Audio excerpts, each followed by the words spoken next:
destination francophonie et en Serbie.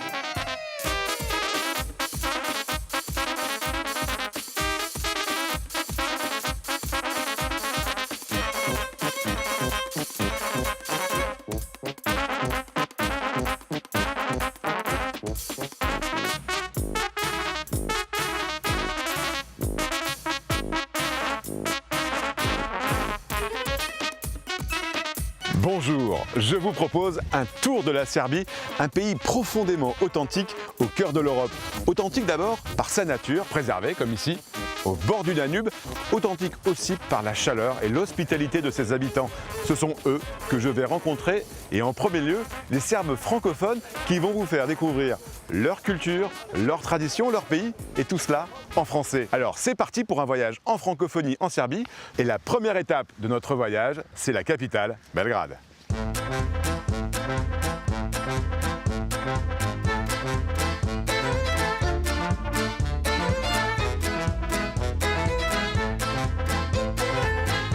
Pour me faire découvrir la capitale de la Serbie, je vais rencontrer Alexandra, l'une des meilleures professeures de français du pays.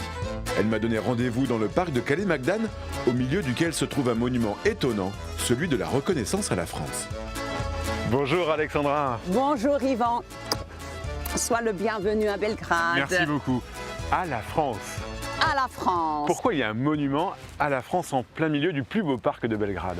Eh bien, c'est un monument profondément emblématique. Il y a un siècle, les armées françaises et serbes luttaient ensemble pour défendre la liberté du territoire serbe. Pendant la Première Guerre mondiale. Oui, c'est ça. Donc, après un soutien décisif à la reconstitution de l'armée serbe à Corfou en 1916, la France et l'armée d'Orient ont puissamment aidé la Serbie à libérer son territoire depuis le front de Thessalonique en 1918. Qu'est-ce qu'il représente ce monument ? Cette statue, en fait, représente l'amitié entre les deux peuples. Il y a, bien sûr, deux inscriptions importantes. À la France, mais aussi de l'autre côté, aimons la France comme elle nous a aimés. Tu me fais découvrir ta ville, Belgrade ? Oui, bien sûr, avec plaisir. On est entré dans la danse et on continue ensemble. Avec grand plaisir. C'est parti, la danse franco-serbe. La danse franco-serbe.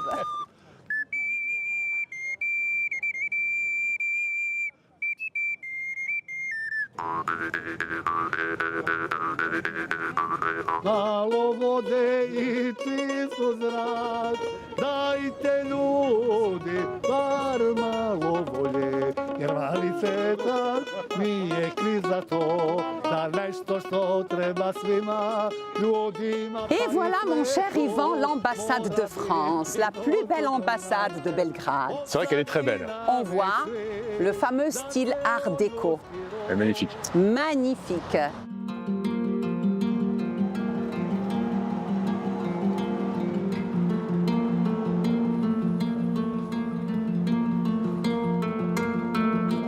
Bienvenue à l'ambassade de France.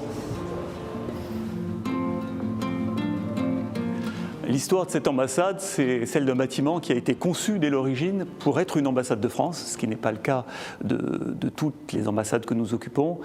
Et donc, à la suite des relations très fortes qui avaient existé entre la France et la Serbie pendant la Première Guerre mondiale, la France a voulu manifester la force de nos relations en construisant une très belle ambassade dans un style art déco, qui est le style de l'époque. Inaugurée en 1935, c'est donc un geste architectural qui est aussi un geste politique et qui montre, encore une fois, l'étroitesse de nos relations dans un quartier central de Belgrade, tout proche du parc de Kalemegdan. C'est vraiment ce symbole visible que la France a voulu donner à l'époque.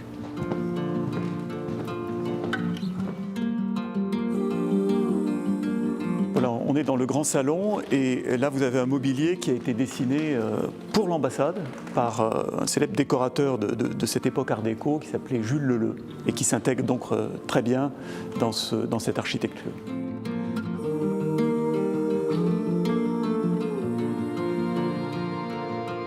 Alors, ce qui est frappant dans cette ambassade, c'est la multiplicité et l'omniprésence des symboles, notamment des symboles républicains. Partout sur les espagnolettes, sur cette cheminée, vous avez le symbole RF ou le faisceau, qui est aussi un symbole républicain. Et puis là, vous avez ce que l'architecte Roger-Henri Expert appelait des tapisseries sculptées, où là aussi, on a toute une série de symboles représentant la France, avec la salamandre de François Ier, le symbole de la paix, le symbole républicain. Et puis, pour l'anecdote, l'architecte souhaitait que le plafond, que cette coupole représente une carte de France. Finalement, il y a eu débat avec les diplomates de l'époque qui trouvaient que c'était peut-être un peu insistant, et donc on en est revenu à un décor plus sobre.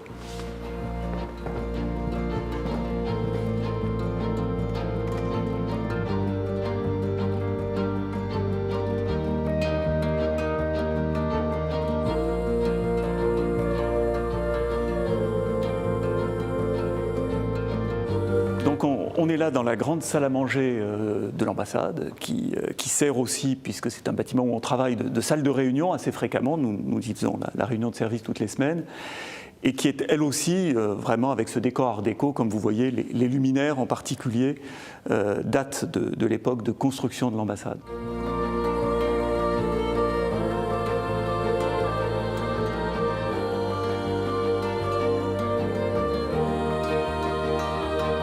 Cette ambassade est parfaitement identifiée par tous les habitants de Belgrade, par tous les Serbes, comme étant un symbole de la présence française et de la force des liens qui ont uni et qui unissent encore nos deux pays. La majesté de ce bâtiment leur parle, bien sûr, dans une ville qui est aussi très riche en architecture, avec des styles très différents.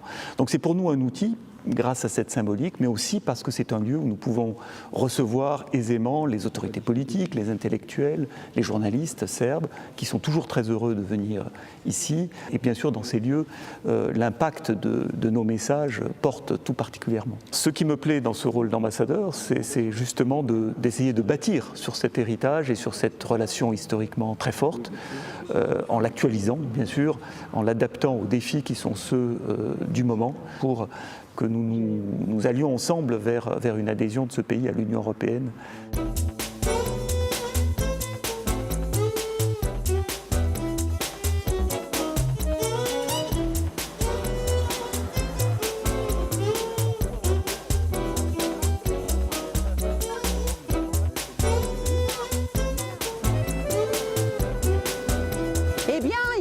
Nous sommes dans la rue de Paris, mais il y a d'autres rues aussi à Belgrade. Avec des noms français. Avec des noms français, la rue de France, la rue Lamartine, la rue Clémenceau et ainsi de suite. Donc la présence française, elle est vraiment remarquable. Dans toute la ville. Dans toute la ville.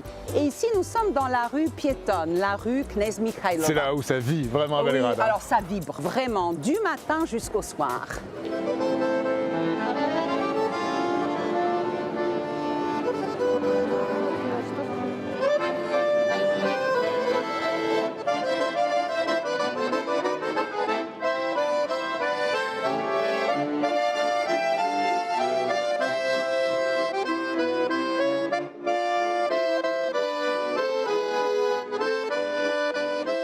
Alors, Yvan, je t'amène au Musée national de Belgrade où je vais te faire découvrir la collection d'art français. Ça marche? Ben, ça marche, on y va. Très bien, on y va. Il est beau ce bâtiment. Ah oui.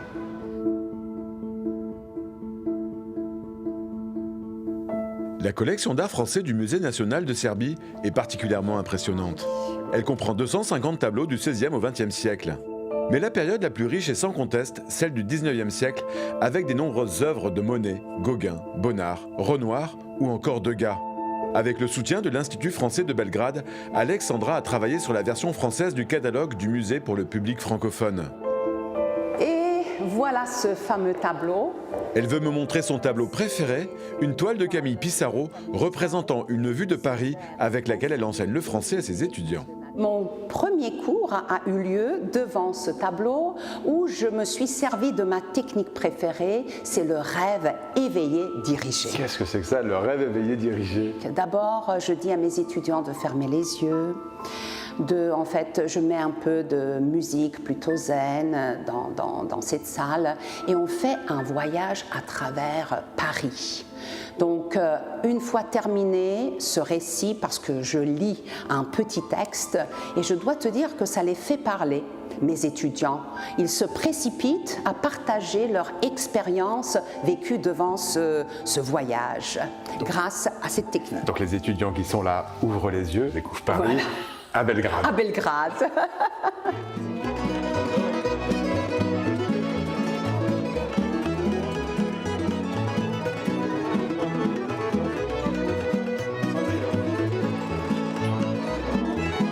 Alors, on est dans le quartier Skadarlia, quartier bohème de Belgrade. Et là, je vais te montrer cette plaque qui témoigne du jumelage entre le quartier de Montmartre et le quartier de Skadarlia. C'est le seul quartier jumelé avec Montmartre. Ah oui, là on voit bien les moulins, le chapeau, Oui. la canne et puis la canne rose. Et la rose. Et pourquoi une rose? Parce que c'est un quartier très romantique. Skadarlia en ce temps-là. Ah oui, exactement. Et celui-là, On c'est peut du Aznavour, chanter. quoi. C'est Aznavour, Ah, bohème, bohème. c'est ça, Ah, c'est ça. bohème.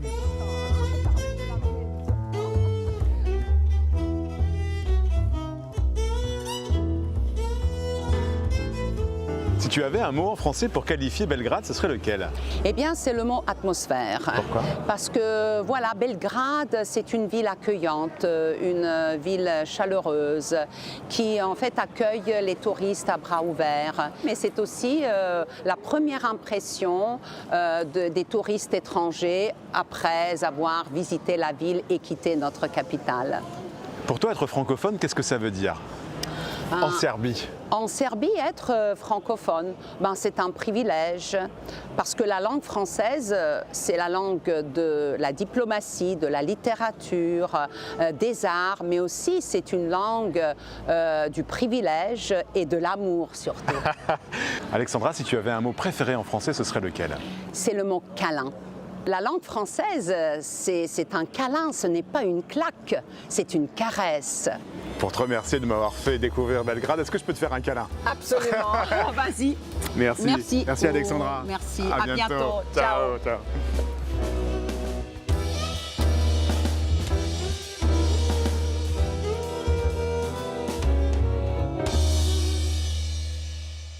Bienvenue à Belgrade et à l'école Mika.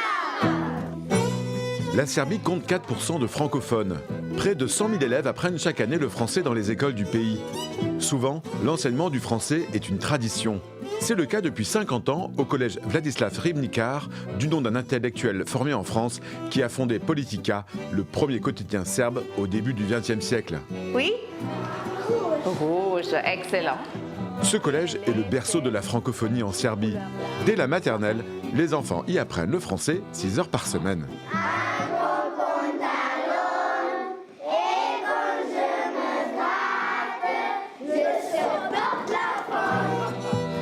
Est-ce qu'on peut parler aussi des matières scolaires que vous préférez? Anka est professeure de français au collège. Elle y a même été élève. Pour elle, l'apprentissage du français permet d'ouvrir ses élèves au monde. Ils sont d'abord très curieux de savoir où dans le monde on apprend le français, bien sûr, on parle français, et c'est grâce à cela qu'ils établissent beaucoup de liens avec d'autres écoles dans le monde entier, avec les enfants francophones. Le français est peut-être une manière d'être différent. Normalement, on a combien de chromosomes? Mais le grand plus du collège, c'est sa section bilingue francophone. Ici, les matières scientifiques, comme la biologie, sont enseignées en français, ce qui a valu à l'établissement de recevoir le label France Éducation, délivré par l'ambassade de France et qui certifie l'excellence de cet enseignement bilingue, un atout pour les élèves. C'est intéressant d'apprendre la biologie en français pour que plus tard on puisse faire des études en France. Certains de ces élèves francophones ont un vrai talent, c'est le cas de Marine qui chante une chanson de Louane. Est-ce que ce sont des signes que tu m'envoies? Qu'est-ce que tu ferais toi si t'étais là?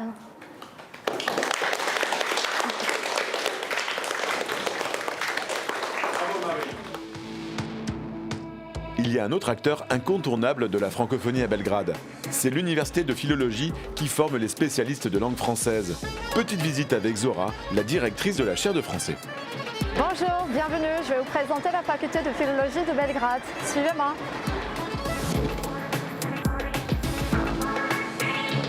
Nous voilà dans le hall principal de la faculté de philologie de l'université de Belgrade. Notre département compte parmi les plus anciens. Il a été créé en 1896, mais avec le français, on étudie une trentaine de langues.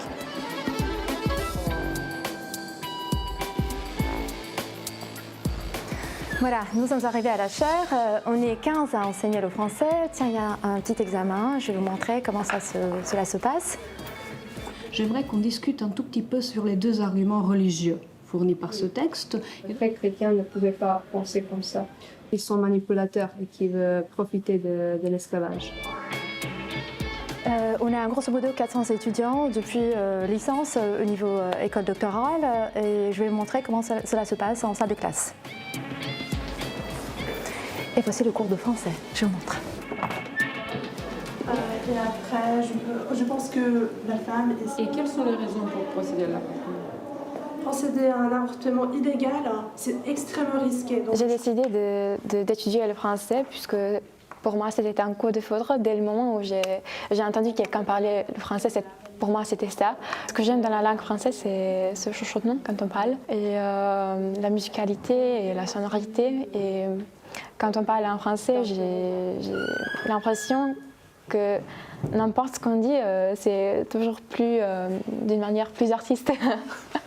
Notre rôle principalement, c'est de promouvoir la culture, la civilisation française, parce qu'on est parmi les passionnés et qui, je trouve, ce sont des acteurs qui luttent pour la langue française ici en Serbie et puis dans la région aussi. Tout me plaît dans mon métier. Je pense effectivement quand vous enseignez une langue, vous travaillez avec des humains qui partagent la même passion qui est forcément en fait la vôtre. Donc c'est au-delà. En fait, j'ai pas les mots pour expliquer tout simplement.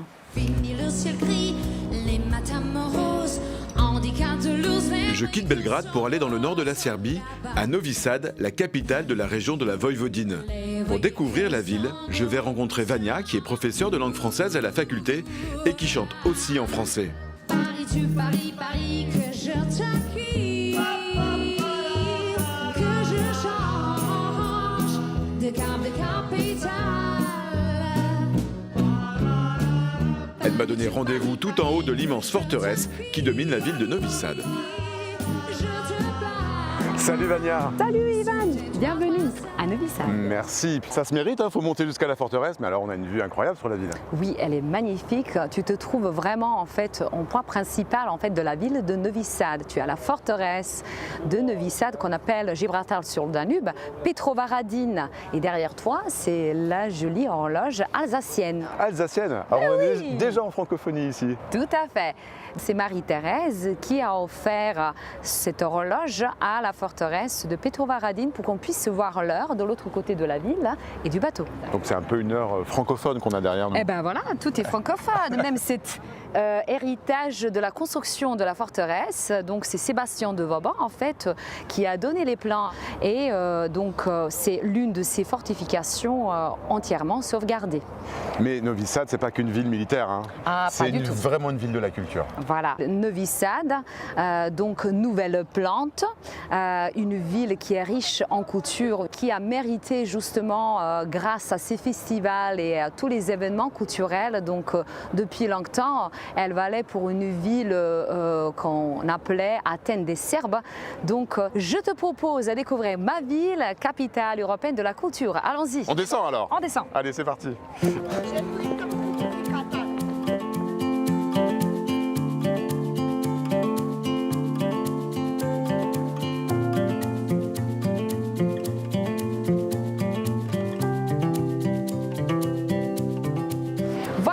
C'est à partir de cette rue-là que la ville de Novi Sad a commencé à se développer. Allons-y.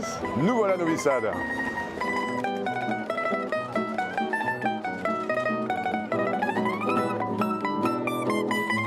Alors, tu vois, c'est notre instrument traditionnel, la tamburica. Et justement, il joue une chanson traditionnelle de Zvonko Bogdan, qui est très très populaire. Moi, Malane Mamane, ma copine n'a pas de défaut. Ma copine n'a pas de défaut. Et Tu voilà. connais les paroles? Oui, un petit Vas-y, peu. on y va Mais juste, on attend le refrain. Ok. Moja Malane Mamane, niko nema tako lepe dragane. Nema ona nikoga, ona voli samo jednog i još dva. Moja mala, nema mane, niko nema tako lepe dragane. Et on part en musique. Et bon voilà. Au revoir, Voilà, merci, au revoir.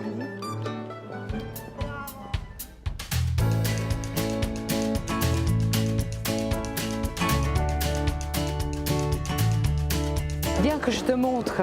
Alors, je t'ai parlé de la ville de Novi Sad comme une ville où on parlait 6 langues officielles. Ouais. Justement, tu peux en avoir 5 ici qui sont lesquelles? affichées. Et alors, c'est le serbe, voilà, c'est le hongrois, ensuite c'est le slovaque, c'est le routen et le roumain, et on a aussi le croate qu'on parlait ici. Ça veut dire que c'est en fait une ville très ouverte. Très ouverte depuis toujours. Donc, j'ai mentionné déjà qu'il y avait 26 nationalités qui cohabitaient. Donc, c'est une ville riche en culture interculturelle et surtout en francophonie.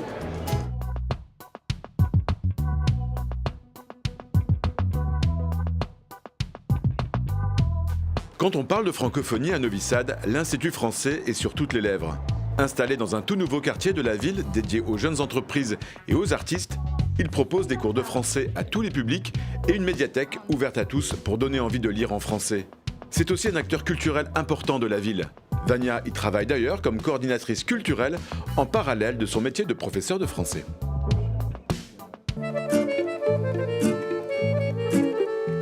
Novi Sad, c'est aussi Jovan Jovanović Zmaj.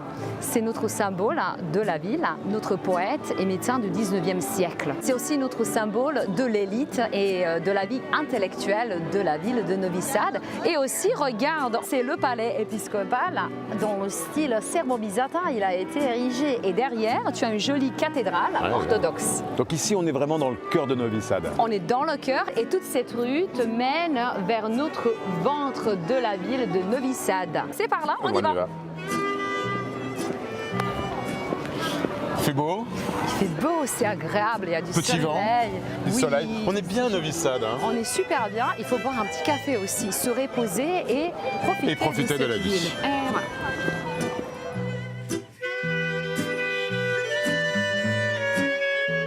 Oui, ça c'est notre ventre, comme disait Zola pour Paris. Voilà, c'est la grande place de Miletić, avec notre hôtel de ville, la jolie cathédrale catholique, et avec tous les bâtiments, avec des styles différents qui sont tout autour.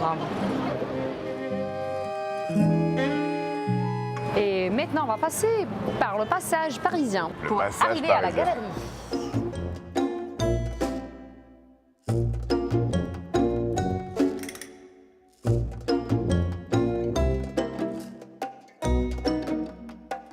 Nous voilà dans la collection commémorative de Pavle Beliansky.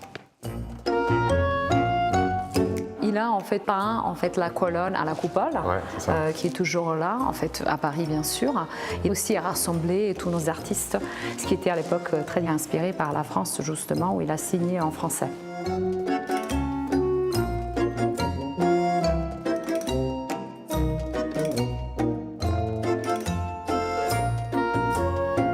Devant nous, un bel homme. Donc ça, c'est Sava Šumanović. C'est son portrait. Et donc, à l'époque, il a travaillé avec Pavle Beliansky, qui était aussi un grand mécène, diplomate, et qui a rassemblé tous les artistes serbes à Paris à l'époque. Donc Sava Šumanović, ici on peut trouver dans cette galerie, collection commémorative Pavle Beliansky, beaucoup de tableaux. Donc, il est très inspiré par les peintres français. Très inspiré par les peintres français, très inspiré par les femmes, très inspiré par son pays natal, donc beaucoup de paysages, beaucoup de villages, toujours nostalgiques dans toutes les couleurs, dans toutes les saisons. Et il a vécu à Paris. Il a vécu à Paris et il a aussi peint à la coupole l'une des colonnes qu'on peut trouver toujours aujourd'hui à Paris. Dans la brasserie. Et voilà.